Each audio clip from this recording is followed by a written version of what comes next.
तहज्जुद में नहीं उठता, नफल नहीं पढ़ता।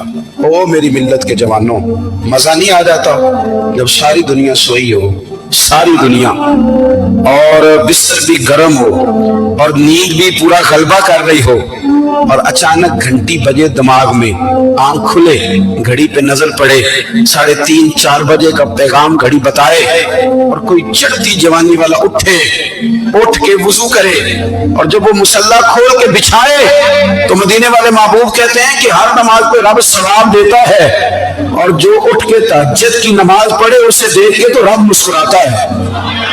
जो उसकी शान के लायक है, जो उसकी शान के लायक, वो मुस्कुराता है, खुश होता है कि मेरा बंदा तहज्जुद में उठ गया, वो मुस्कुराता है। काश हमारी सुबह कभी अपने मालिक के नाम हो जाए, काश के सुबह। हजरत अबुल हसन रहमतुल्लाह ताला अलैह हजरत मुआज़ इब्न जबल रदी अल्लाह ताला अन्हु के पास बैठा करते थे। फरमाते हैं उनसे जो प्यार बढ़ा तो फिर मेरा मुसल्ले से भी बढ़ गया। ताबी है, फरमाते हैं सहाबी रसूल से मोहब्बत हुई तो जिक्र से भी हो गई, फिर दुरूद शरीफ से भी हो गई। मोहब्बत उनसे बढ़ी तो फिर अल्लाह ने मस्जिद का प्यार भी बढ़ा दिया।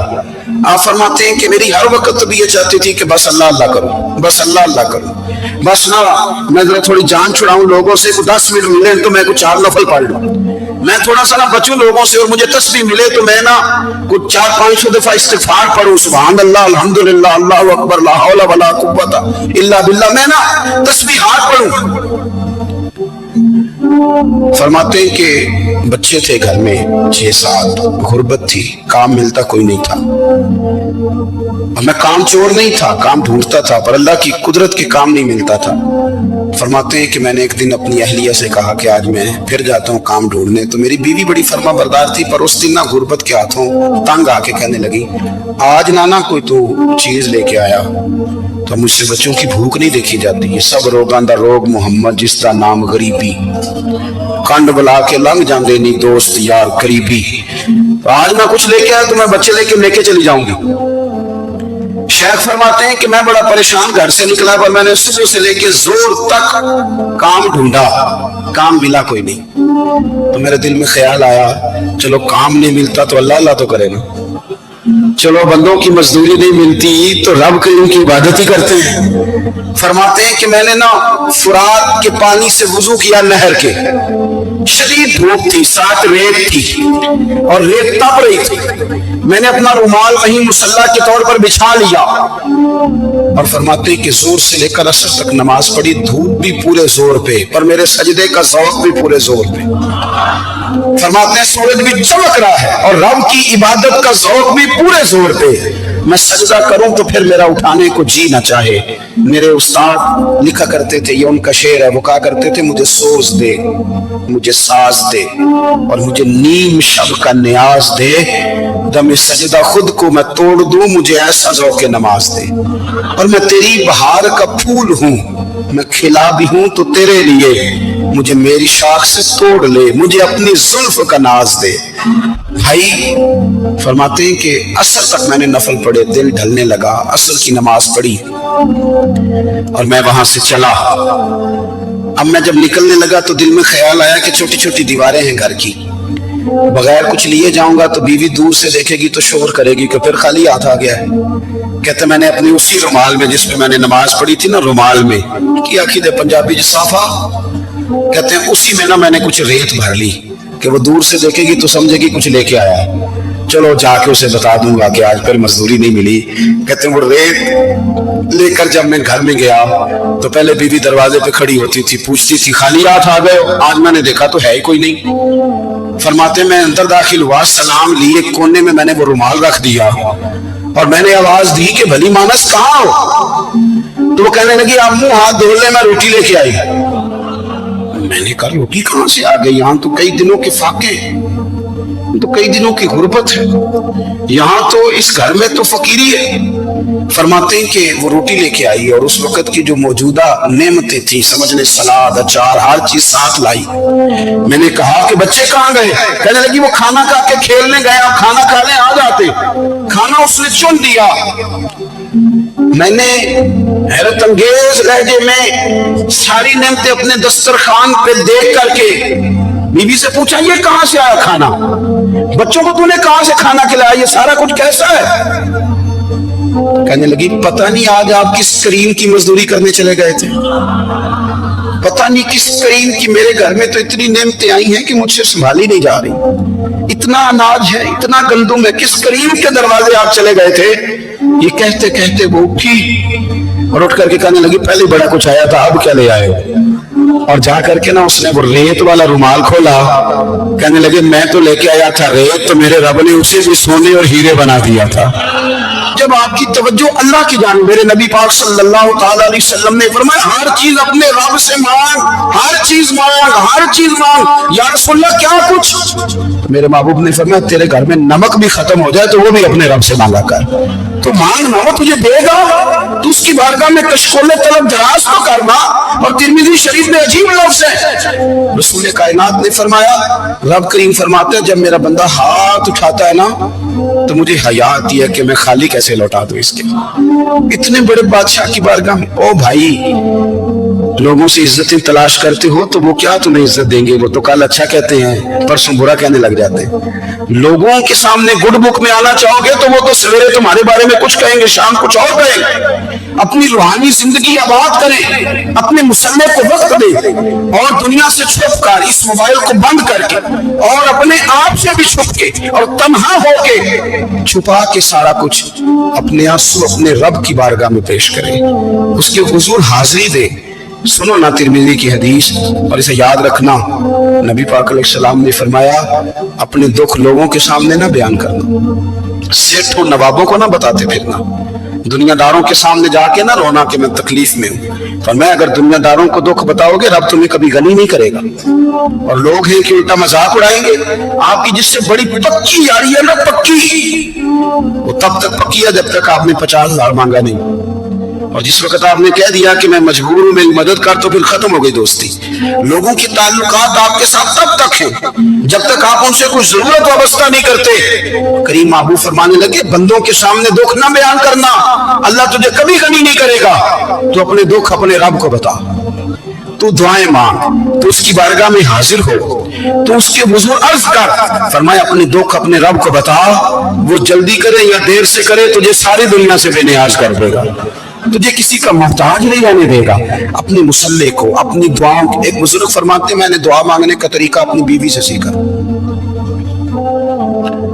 दुआ मांगने का तरीका अपनी, सीखने वाले तो अपने बच्चों से भी सीख लेते हैं, सीखने वाले तो हर एक से सीखते हैं।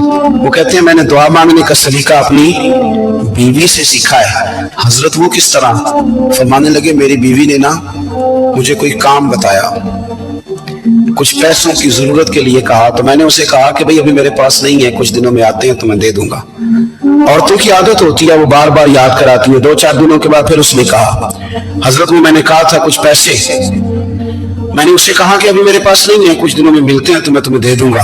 उसने कुछ दिनों के बाद फिर कहा हुजूर वो मैंने कुछ पैसे कहे थे। फरमाते मैंने डांट दिया, मैंने कहा कि क्या तू रोज मुझे शर्मिंदा करती है, कहा ना मेरे पास नहीं है, होंगे तो दे दूंगा, तो रोज याद कराती है। फरमाते उसने पहले तो मेरी डांट को सहा, फिर मेरे सख्त जुमलों ने उसकी आंखों में आंसू पैदा कर दिए, फिर उसने अपने आंचल में अपने उस दुख को समेटा और फिर उसने एक जुमला कहा तो मैं रो पड़ा और मुझे अपने रब से मांगने का तरीका आ गया। मुझे कहने लगी हजरत जी आपने डांट दिया मैंने सह लिया, पर आप ही मेरे शौहर हैं, बताएं ना आपसे न कहूं तो मैं किससे जाके कहूं। फरमाते मैं रो पड़ा और मैं खुल के रोया और मैं तड़प के रोया और फिर मेरी सिसकियां बंद गई। तो मुझे कहने लगी आपको क्या हुआ? मैंने कहा मुझे भी दुआ मांगनी आ गई है। जब मैं उसे कहूंगा ना अल्लाह तू ही मेरा रब है, मैं तुझसे न कहूं तो मैं किससे जाके कहूं? मैं क्यों किसी बंदे से सवाल करूं, मैं क्यों किसी दुनियादार से कहूं?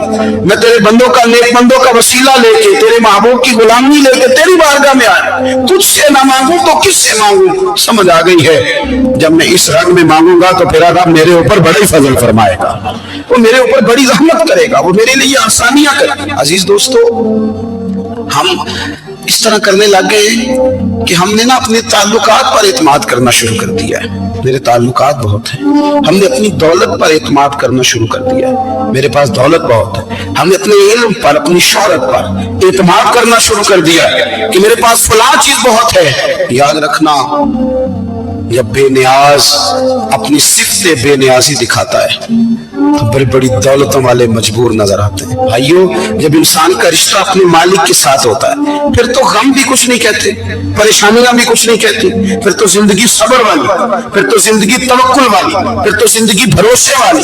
फिर इंसान अपने आप को रुसवा नहीं करता, दुनियादारों से उम्मीदें उसकी खत्म हो जाती, उम्मीदें अल्लाह रसूल से लगा लेता है, मजबूत हो जाता है, मजबूत, ताकतवर हो जाता है, खुददार हो जाता है, बावकार बाइज्जत हो जाता है। हजरत बहलोल दाना रहमतुल्लाह अलैह बैठे थे तो हारून रशीद हज करके आ रहा था,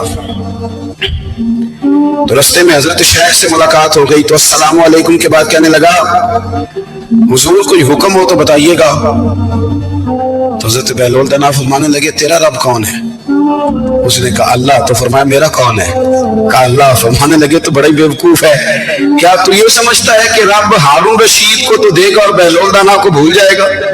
तेरा भी वही रब है, मेरा भी वही रब है। उसने अगर तुझे दे के आजमाया है तो हो सकता है मुझे ना दे के आजमा रहा हो। जब उसकी हिकमत के तकाजे होंगे तो अता करेगा और देगा। तू जा अपना काम कर। भाई, अपनी रूहानी जिंदगी, अपनी इबादत, अपनी वज़ाइफ, अपने रोजमर्रा के मामलात, अपनी दुआएं, अपना इस्तिग़फ़ार, देखो कोई मुश्किल काम तो नहीं। 2 रुकू है सूरह वाक़िया की, अगर रात को पढ़ ली जाए तो। मैं किस तरह ये बात बयान करूं कि तवीज़ बांटना आसान है और वजीफा बताना मुश्किल है। सारा दिन तवीज़ बांटें तो लोग लेने को तैयार है, और अगर आप वजीफा बताएं तो कहते हैं तो मुश्किल काम है। ओ खुदा के बंदे, अगर आपका ताल्लुक कुरान पाक के साथ मजबूत हो, कुरान पाक के साथ अगर आपका रिश्ता हो, लोग सिफारिशें ढूंढते हैं ना दुनिया में, कोई ताल्लुक मिल जाए तो मेरा काम हो जाए। दुनिया में इतना मुश्किल मामला है, आखिरत में मुझे बताइएगा कितना मुश्किल मामला होगा। मेरे नबी पाक सल्लल्लाहु तआला अलैहि वसल्लम ने फरमाया, जो लोग सूरह मुल्क पढ़ा करते थे ना, सूरह मुल्क, ये सूरत मुल्क क़यामत में उनकी सिफारिश करेगी और इस तरह करेगी कि कहेगी अल्लाह यहाँ इस बंदे को जन्नत में दाखिल कर दे या मुझे कुरान पाक से अलहदा कर दे। तो रब फरमाएगा जा इसका दामन थाम के उसे जन्नत तक पहुंचाया। आप बात को समझिए, जब आपके ताल्लुकात अपने मामलात के साथ मजबूत होंगे, ये नबी करीम ने वादा किया है कि तू सूरत वाक़िया पढ़, तेरे घर में फाका नहीं आएगा। हजरत अब्दुल्लाह इब्न मसूद रदी अल्लाह तआला अन्हु बीमार थे तो हजरत उस्मान गनी रदी अल्लाह तआला अन्हु तीमारदारी के लिए तशरीफ ले गए और जाकर के कहा कि आप बड़े बीमार हैं, आपकी बेटियां ज्यादा हैं, मैं चाहता हूं कि खजाने में से कुछ मदद करूं। तो सैयदना अब्दुल्ला इब्न मसूद रदी अल्लाह तआला अन्हु उठ के बैठ गए और कहने लगे, अमीरुल मोमिनीन, अल्लाह आपको मेरी तरफ से, मेरी बेटियों की तरफ से बेहतर सिला दे। मेरी बेटियों को किसी खजाने की जरूरत नहीं, मैंने उन्हें खजाना दे दिया है।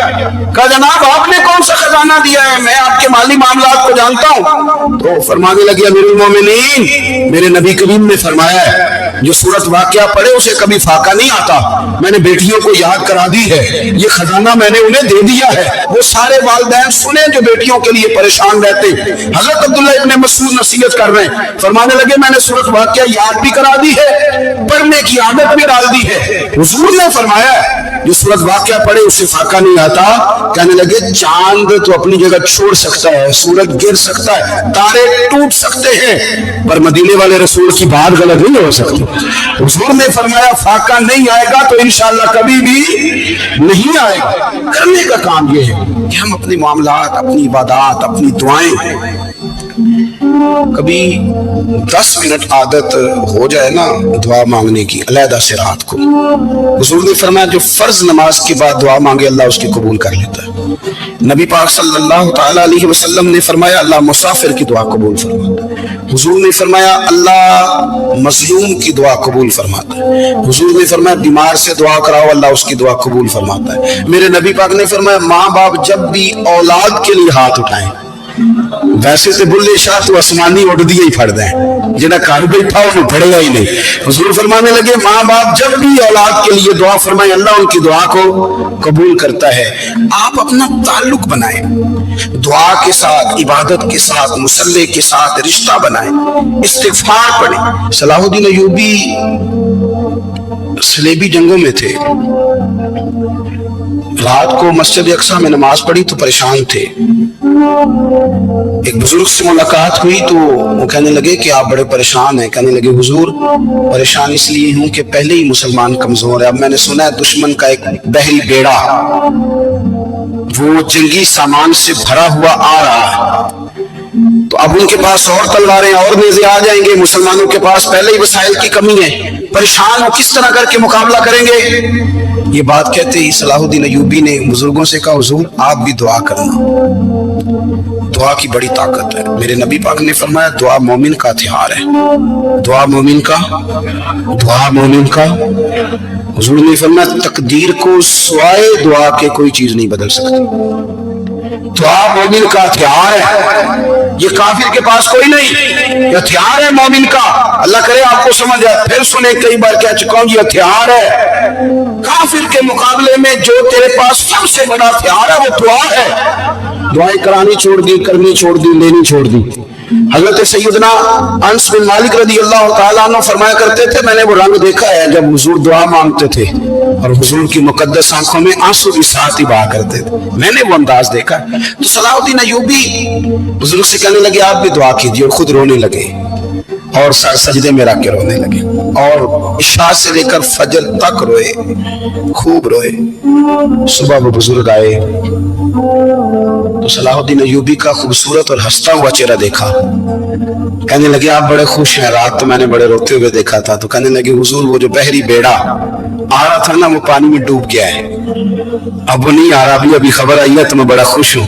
حضور کہنے لگے اٹھ سینے سے لگ اور سن ایک بات، وہ بحری بیڑا پانی میں نہیں ڈوبا، وہ تیرے آنسوؤں میں ڈوب گیا ہے۔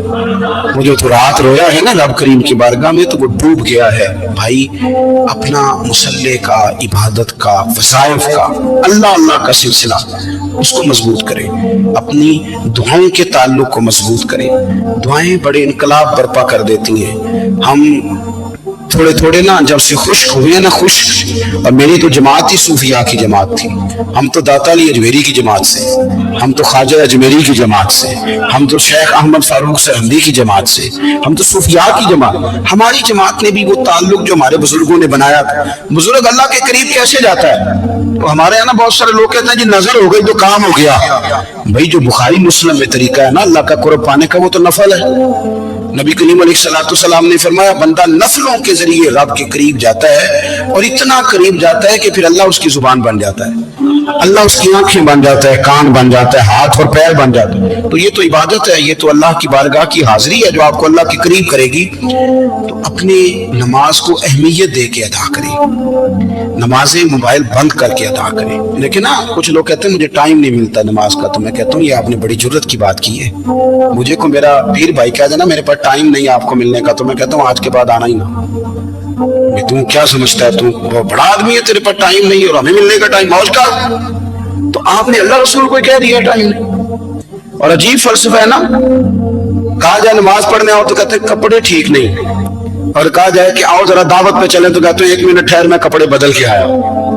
نماز کے لیے کہا تو کہتے ٹھیک نہیں، دعوت کے لیے کہا تو کہتے میں ذرا تیاری کر رہا ہوں، یوں جانا مناسب نہیں، معاملہ ٹھیک نہیں۔ رب تو فرماتا ہے کہ جب تم مسجد میں آ تو زینت اختیار کر کے آ، خوب ذوق سے دعا مانگے، خوب شوق سے نماز پڑھیں، خوب استغفار کا مزاج بنائیں۔ آپ لوگوں کے بیچ رہ کے سکھ حاصل کرنا چاہتے ہیں، لیکن آپ کو پتہ ہے کئی مہینے غار حرا میں رہنا بھی مدینے والے محبوب کا طریقہ ہے۔ ہر سال اعتکاف بیٹھنا الگ سے، یہ بھی حضور کا طریقہ ہے۔ مسجد نبی کے اندر دروازہ کھلتا تھا نبی کریم کا، پر گھر کے اندر نفل پڑھے نبی پاک، اور حضور فرماتے ہیں کچھ نفل نماز گھر میں بھی پڑھا کرو، گھر کو قبرستان نہ بناؤ۔ ہمارا گھر اللہ کے ذکر سے آباد ہوگا۔ اگر ہم نماز پڑھیں گے نا، میں جب سنت پڑھنے کے لیے گھر میں کھڑا ہوتا ہوں تو میرا جو 2.5-3 سال کا بیٹا ہے نا وہ بھی میرے ساتھ نماز پڑھنی شروع کر دے، اسے پتہ کوئی نہیں نماز کیا ہوتی ہے، لیکن وہ بھی نا سجدہ نہ بھی کرنا ہے تو ساتھ لیٹ ضرور جاتا ہے۔ پتہ چلا بچے لیکچر دینے سے نماز نہیں پڑھتے، نماز شروع کر دیں تو بچے بھی شروع کر دیتے ہیں۔ ہم جب پریشان ہوتے ہیں تو لیکچر دیتے ہیں، تو لیکچر تو باہر شاید چل جائے، گھر میں کیسے چلے گا؟ گھر میں تو عمل چلے گا۔ تو میرے عزیز، آج کے اس روحانی اجتماع میں ہمارے دوستوں نے جو محنت کی، ہم نے بار بار اپنی نیت سے پوچھا خدا ہمیں معاف کرے اگر کوئی ذاتی شہرت ہے، کوئی ہمارے ذاتی مفادات ہے، رب ہمیں ہدایت دے۔ ہماری یہ خواہش تھی کہ روحانی اجتماع ہمیں تھوڑا سا اللہ اور اس کے رسول کے جانب مائل کرے، کچھ ہمارا رشتہ مصلی کے ساتھ مضبوط کرے۔